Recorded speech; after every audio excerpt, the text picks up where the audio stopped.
பெரிய பெரிய அடுக்குமாடிகளில், குடியிருப்புகளில், மருத்துவமனைகளில் என பல மாடி கட்டிடங்கள் இருக்கும். பல இடங்களில் மின்தூக்கி எனப்படும் லிஃப்ட் வைக்கப்பட்டிருக்கும். அந்த லிஃப்டிற்குள் ஏறும்போது நம்மில் பலருக்கு கண்ணாடியை பார்த்து தோற்றம் அழகாக இருக்கிறதா, உடை சரியாக அணிந்திருக்கிறோமா என சரிபார்த்து கொள்ள உதவும். ஆனால் இந்த கண்ணாடிகள் அழகு பார்க்க மட்டும் வைக்கப்படவில்லை. அதற்கு பின்னால் வேறு ஒரு காரணமும் இருக்கிறது.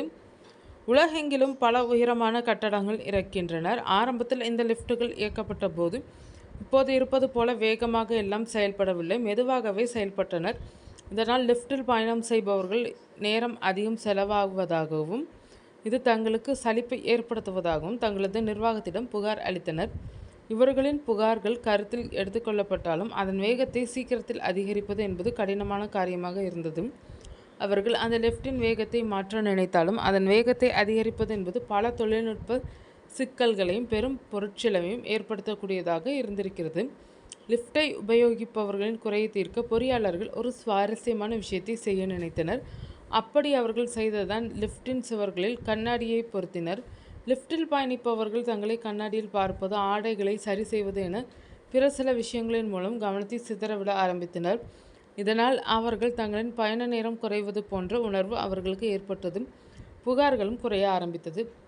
இயந்திரத்தை மாற்றாமலேயே அவர்கள் இந்த உளவியல் தந்திரம் மூலமாக மக்களின் பிரச்சனைகள் சுலபமாக தீர்க்கப்பட்டது. பலருக்கு சிறிய அறையில் இருப்பதற்கு பயம் ஏற்படும். இதனால் அவர்களுக்கு மூச்சு திணறல் ஏற்படலாம். இதற்கு ஆங்கிலத்தில் கிளாஸ்ட்ரோஃபோபியா என்று பெயர். லிஃப்ட்டும் 4 சுவர் கொண்டிருக்கும் சிறிய இடம் கொண்ட பகுதிதான். அங்கு இருக்கும்போது பலருக்கு அந்த கிளாஸ்ட்ரோஃபோபியா எனப்படும் பயம் ஏற்படும். அந்த பயம் ஏற்படக்கூடாது என்பதற்காகவும் அந்த சிறிய அறையை மிகவும் அகலமாகவும் பெரிதாகவும் காட்டுவதால் மக்களுக்கு ஏற்படும் மனப்பதற்றம் குறைக்கப்படும். சக்கர நாற்காலியில் இருப்பவர்கள் பலர் லிஃப்ட்டுக்குள் செல்வார்கள். அதில் சிலர் தனியாகவே வீலை தள்ளி கொண்டு செல்வார்கள். அவர்கள் பின்னால் திரும்பும் போதும் முன்னால் செல்லும் போதும் சரியாக பார்த்து செல்வதற்காகவும் கண்ணாடிகள் வைக்கப்பட்டுள்ளனர். ஜப்பான் உட்பட சில நாடுகளில் லிஃப்டில் கண்ணாடி வைப்பது என்பது சட்டப்பூர்வமான விதியாகவே இருக்கிறது. பலர் பொது இடங்களில் இருக்கும் லிஃப்டை உபயோகிக்கும் போது தங்களின் உடைமைகளை களவு கொடுக்க நேரிடலாம்.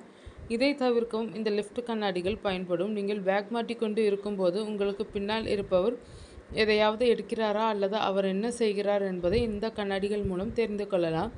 இதனால் பொது சொத்துக்கள் சேதப்படுத்தப்படுவதும் குற்றச்செயல்களில் ஈடுபடும் எண்ணமும் கணிசமாக குறையும்.